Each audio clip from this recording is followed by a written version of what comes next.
Un conjunto de factores en el mercado interno e internacional potencian el desarrollo de la ganadería argentina. El cambio de gobierno ha generado una mayor retención de hembras y la faena de animales machos cada vez más pesados y, como respuesta, un aumento en el precio. Para analizar esta situación y sobre todo el futuro del mercado de carnes, a continuación entrevistamos a un verdadero especialista, el ingeniero Víctor Tonelli. La cadena de ganado vacuno argentina está atravesando un renacimiento a partir del cambio de expectativas plasmado desde diciembre pasado. Víctor Tonelli cuantifica y repasa las claves de ese cambio que empieza en los corrales y el lote, pero impacta en el mostrador. Hubo un antes y un después a la asunción del nuevo gobierno. Todo lo que, o buena parte de lo que esperaba escuchar, digamos, el sector, se le dio del primer día. Esto es la quita de las retenciones, la quita de los ROEs, el sinceramiento del dólar con la quita del cepo, y eso provocó inmediatamente un crecimiento así de la esperanza, del estímulo a la producción, que ya venía orejeando, digamos, de que se venía un cambio, que ya venía empezando a retener un poquito de hembras, preparándose para la oportunidad que eventualmente se iba a dar ante un cambio de gobierno, y que cuando, digamos así, recibe esta confirmación del cambio, aprieta el acelerador. Y uno lo ve no solamente en cómo cayó la faena de hembras sobre la faena total, sino además en cómo se viene revalorizando la ternera hembra, que años atrás valía 5 o 10% menos que el precio de un macho y hoy vale igual o hasta más cuando tiene ciertas características fenotípicas raciales que la hacen atractiva para que sea futura madre. Así que desde el punto de vista de lo que ha sido la respuesta, sobre todo del criador, fue instantánea. Las otras etapas, digamos así, el recriador está esperando todavía que la industria exportadora dé señales más claras respecto de su poder de compra genuino, que todavía no lo ha expresado con plenitud. Y yo te diría el filotero, que es la última etapa, o el terminador, que está todavía complicado, no solamente con el costo de reposición, porque la retención le ha generado, digamos, un diferencial entre flaco y gordo, sino además con un maíz que hasta que aparezca la nueva cosecha, y viene atrasado por situaciones que ya conocemos, en el disponible está francamente muy caro, o por lo menos mucho más caro de lo que el propio futuro indica, o los futuros indican. Así que te diría, arrancó el criador a full, el recriador con entusiasmo, pero con cierta cautela a la espera de señales de la industria, y el filotero tratando de ver cómo resuelve su ecuación. Víctor, ¿y hasta cuándo se va a sentir esta retención? La retención iniciada, yo te diría más, si efectivamente lo que dicen las autoridades de que en el último segundo semestre, o si vos querés en el último cuatrimestre, es más, si querés en el último bimestre, ya a esta altura el tiempo para la ganadería, 4, 5, 6 meses más no es muy significativo en términos de largo plazo. Yo te diría, si efectivamente las señales de la macroeconomía empiezan a ordenarse, inflaciones más acotadas, tasas más accesibles, en fin, que las cosas empiecen a ordenarse, y yo te diría lo que vamos a ver es profundización de esta retención, que no dura menos de 2 o 3 años. O sea, vamos a tener como mínimo 2 o 3 años de bajo nivel de oferta y por lo tanto de precio de la carne para el consumidor caro. Tonelli analiza el stock actual y proyecta cómo podría ser la recuperación para los años venideros. Cerramos, digamos, el último dato conocido, marzo del 2016, estamos con 52.3 millones de cabezas. Esto es, recuperamos más o menos 4 millones de los 10 que habíamos perdido.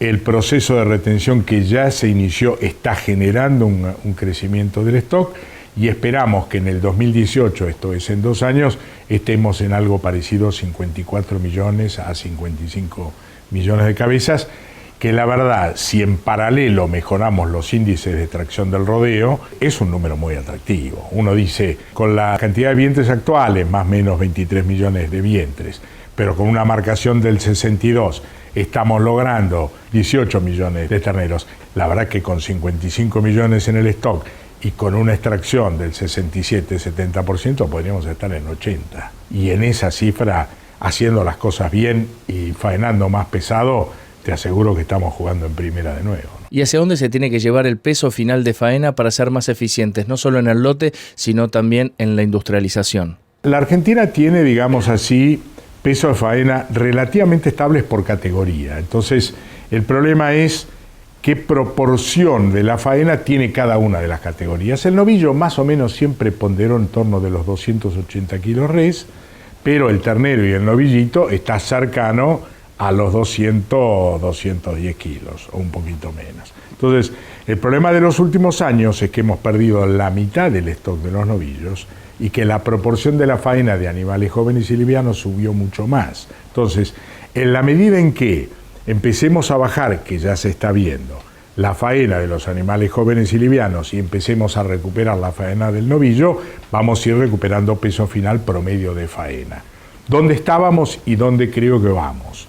Estábamos en torno de los 218, 220 kilos promedio de todas las faenas de la Argentina, y yo creo que si todo va bien, hacia fin de año podemos estar ponderando entre 7 y 8 kilos más del total, y seguramente nos encontraremos en 2 años en torno de los 235 o tal vez algo más de kilos de faena, es decir, alrededor de 15, 18 kilos más.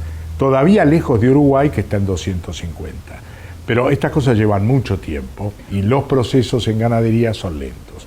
Pasar de un ternero faenado a un novillo faenado no te lleva menos de 1 año y medio o 2, depende del sistema que estés utilizando.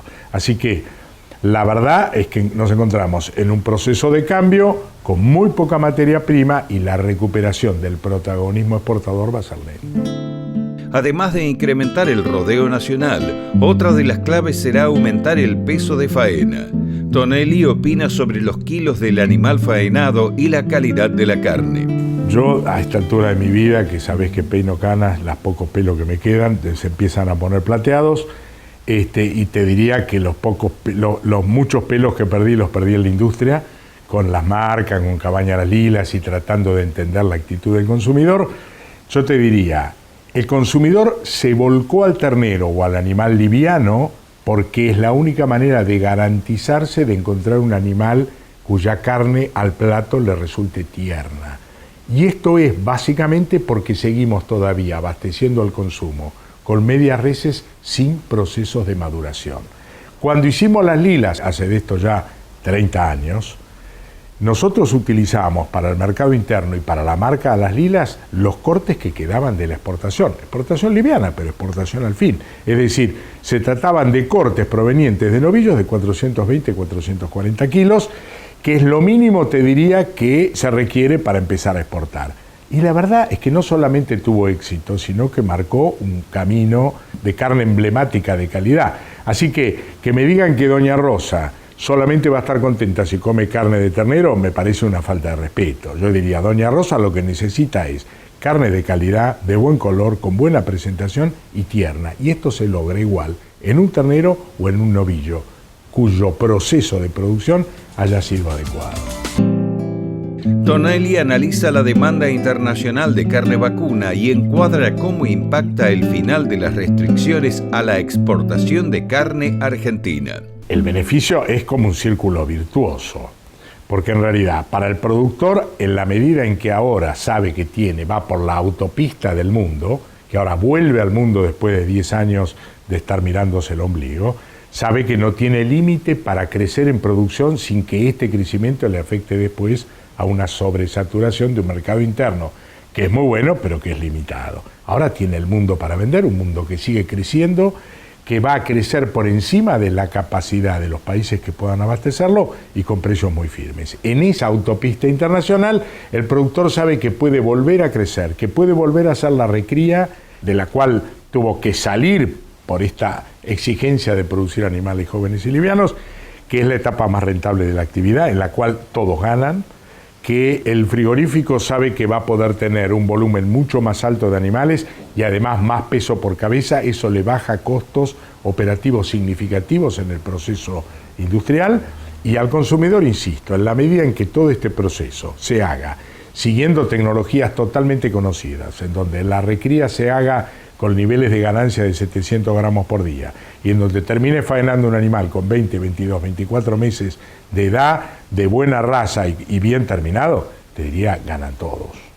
Gracias a las políticas de la última década, la Argentina ha abandonado el mercado. Ahora, ¿cómo se ha presentado en el mismo lapso de tiempo no solo la demanda, sino también el precio? El mundo, como te dije, está creciendo. Para que tengan una idea, porque digamos, estuvimos 10 años aislados del mundo y cuando volvemos al mundo, dice, ¿con qué nos vamos a encontrar? Resulta que este último año, el volumen comercializado de carne en el mundo, estos últimos 10 años, crecieron 50%. Pocos commodities han crecido en ese volumen, pero ahora viene la noticia bomba. Creció 50% en volumen, pero 60% en precio en moneda constante. Es decir, esto te marca que si hubiera habido más oferta, se lo hubieran digerido, porque el crecimiento del precio lo que indica es una demanda insatisfecha, básicamente. Entonces, volvemos a un mundo que en realidad lo que quiere es comer carne, que ha recuperado poder adquisitivo, que hay cada vez, digamos así, población más urbana que está necesitando que le proveas de alimento bueno, que cada vez hay más demanda por los alimentos de base proteica. Digamos, todo yo te diría que suma para que la Argentina pueda volver a ser protagonista. ¿Qué es lo que nos está faltando? La materia prima. Dejamos de producir novillos, faenamos los terneros que dejaron de ser novillos y ese proceso va a llevar mucho tiempo, para que tengan de nuevo un marco de referencia. El criador y consultor ganadero cuantifica el nivel de exportación de carne actual y advierte que por cuestiones biológicas de la actividad, el crecimiento fuerte de la oferta se dará recién a partir de 2018. Los últimos 4 años exportamos 200.000 toneladas equivalente a res con hueso. Y este año, con todas las condiciones para volver al mercado, en el mejor de los casos vamos a exportar 270 o 280.000. No porque no haya negocio, sino porque no hay materia prima, novillo, con que acompañar esa demanda. El año que viene, andando muy bien, estaremos en los 350 o 380.000 y te diría, el crecimiento geométrico se va a empezar a dar a partir del 2018. Cuando Argentina vuelve, y la noticia en el mundo corrió como un reguero de pólvora, digamos, instantáneamente te empezaban a llamar de todos lados. Che, qué bueno, podemos hacerle negocios de nuevo. Argentina vuelve. Para los compradores y para nuestros competidores, Argentina vuelve. Qué lío nos va a hacer en el mercado. Y la verdad que a todos les decíamos lo mismo. Quédense tranquilos. Por ahora, Argentina va a ir recuperando muy lentamente su posición en el mercado, sólidamente. La verdad es que la reapertura o el reingreso al circuito llamado no aftóxico a través del ingreso de Estados Unidos y Canadá, que es inminente, es una excelente noticia. Todavía los productores no la tienen calibrada, pero yo que viví la vuelta o el ingreso primero de Argentina entre el 98 y el 2001 y el regreso de Uruguay del 2013 en adelante, yo le diría, el impacto de la vuelta a estos mercados es muy significativo. Sobre todo va a tener un gran impacto en el valor de la vaca y ese impacto en el valor de la vaca le va a sumar mucho al criador. O sea, se vienen momentos francamente muy estimulantes. Y ahora si hablamos puntualmente de Uruguay, ¿cuáles son los protocolos y el trabajo que llevó adelante para obtener estos precios excepcionales alrededor del mundo? Lo has dicho en tu pregunta, claramente Argentina no tiene que inventar nada, tiene que seguir los protocolos que sigue Uruguay. Uruguay en principio lo que fue es muy serio. Se tomó en serio los trabajos, es decir, que cuando determina que hace determinado protocolo, ese protocolo es totalmente auditable y cumplible. Cuando habla de trazabilidad, la trazabilidad existe. Yo no digo que acá no exista, digo que la tenemos que corregir y mejorar.